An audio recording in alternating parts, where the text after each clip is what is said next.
These are the moments when gunmen opened fire at tourists in Pahalgam's meadows. Footage verified by the BBC. दोस्तों, आपने शुरुआत में जो clip देखी वो क्लिप है बीबीसी की पहलगाम आतंकी हमले पे कवरेज की फुटेज, और उन्होंने बोला भी है कि gunman shot and footage verified bye BBC. अब ध्यान से समझिए यहां पे मसला क्या है। इन्होंने यूज किया है word gunman, militant. They have not used a single time a word which is called terrorist, जिसे हम आतंकवादी कहते हैं।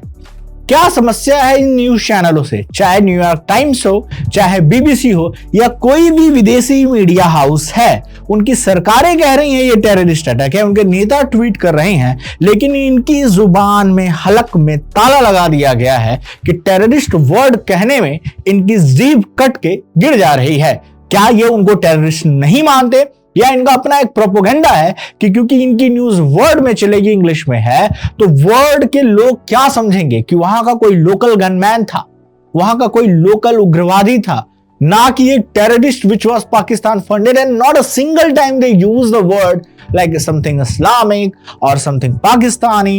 And that's why the Pahalgam terror attack government writes BBC object to terminating terrorist as a militant, कि गवर्नमेंट ने कहा भाई ये जो आपकी शब्दावली है, आप इंडिया में रह के इंडिया की न्यूज कवर करते हैं, इंडियन ऑडियंस देखती है और वर्ड की ऑडियंस देखती है, और आप किस तरह से वर्ड को मैनिपुलेट करके अपनी आइडियोलॉजी को यहां नरेट कर रहे हैं।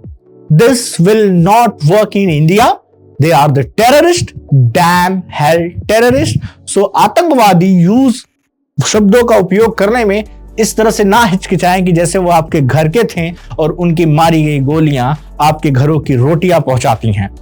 अब इसमें क्या राय है, क्योंकि विदेशी मीडिया का या बीबीसी का भारत सरकार से कुछ 36 का आंकड़ा रहा है। बीबीसी से भारत सरकार की खास बनती नहीं है, और विदेशी मीडिया हाउसेस अक्सर सोचते हैं कि they are that much big कि वो नैरेटिव पूरे वर्ल्ड में पॉलिटिक्स का सेट कर सकते हैं, और इस तरह के नैरेटिव्स का सेट किया जाना पहली बार नहीं है, अक्सर ये देखा गया है। लेकिन भारत सरकार का ये स्टेप बहुत सही माना गया है कि अगर आप भारत के बारे में बात कर रहे हैं तो सोच समझ के शब्दों का उपयोग करें, मैनिपुलेट ना किया जाए।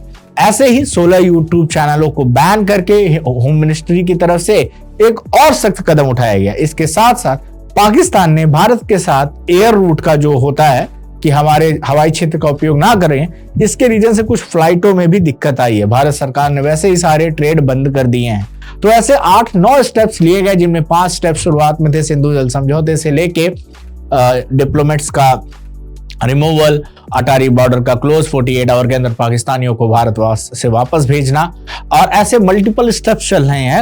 Indian government trying to shut down the Pakistan economy from the each and every corner, also try to gathering geopolitical support, but this kind of pathetic work done by the BBC show कर रही है कि how cheap mindset they have towards the India.